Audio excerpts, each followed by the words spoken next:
नमस्कार. मनुष्य सोशिक, शांत, संयमी, विवेकी का होतो? त्याच्या आयुष्यामध्ये अनेक प्रसंग आणि व्यक्ती त्यांचं आगमन, त्यांचा सहवास, त्यांचं बोलणं, त्यांच्या बोलण्याचे विविध अर्थ आणि राग व्यक्त करण्याची मुख्य भूमिका. यामुळे मनुष्य सोशिक होतो, शांत होतो, संयमी होतो, विवेकी होतो आणि मानसिकदृष्ट्या सक्षमही होतो. का? तर तो सहवास, तो परिसर, त्या व्यक्ती,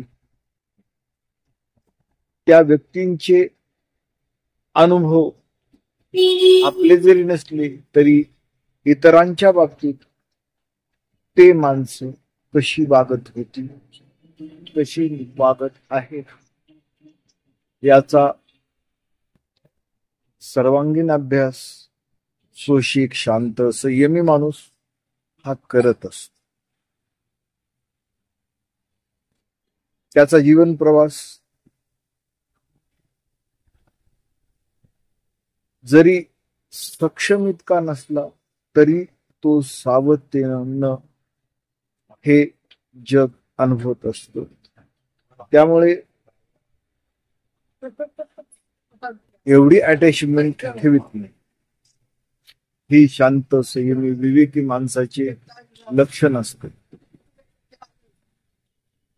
स्वतःला बिघडून द्यायचं नाही आणि बिघडलेल्या माणसांना जवळ करायचं नाही.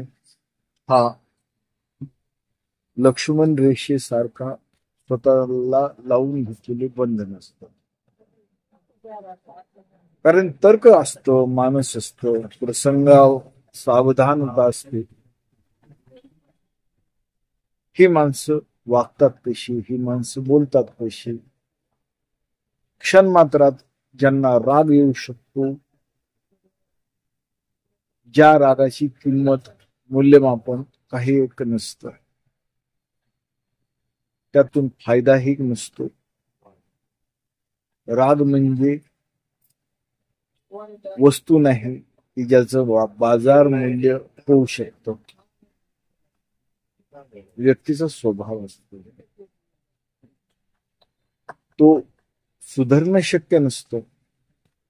पण सोशिक, संयमी, विवेक माणूस सावरून स्वतःला सुरक्षित कसं राहता येईल एवढंच त्याच्या हाती असतं. आयुष्य छान आहे, आयुष्य जगणं खूप महान आहे. शांत राहिल्यानंतर काही नुकसान तर होत नाही, फायदाच नक्की होतो. का? तर नको तेवढा संपर्क, नको तेवढा संसर्ग, नको तेवढी माणसं टाळता येतात. हे एक मोठं समाधान आहे. असे सर्वांना जमत नाही. Over attachment is the dangerous to life.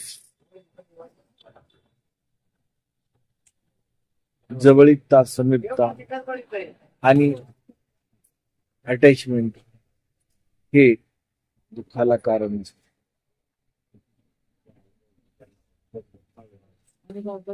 टाळणं हा शांत, संयमी, विवेकी माणसाचा गुणधर्म आहे. त्यातून त्याचा व्यक्तिगत विकास तर नक्कीच होतो,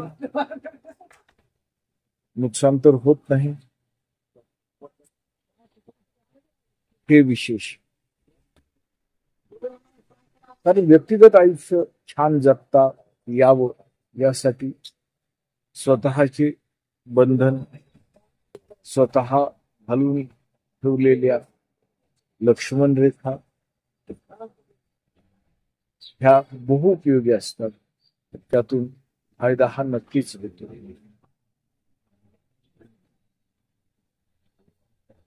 शांततेतून प्रगती, शांततेतून विकास हा दूरचा आयुष्याचा प्रवास सुखमय होते, आनंदमय होते.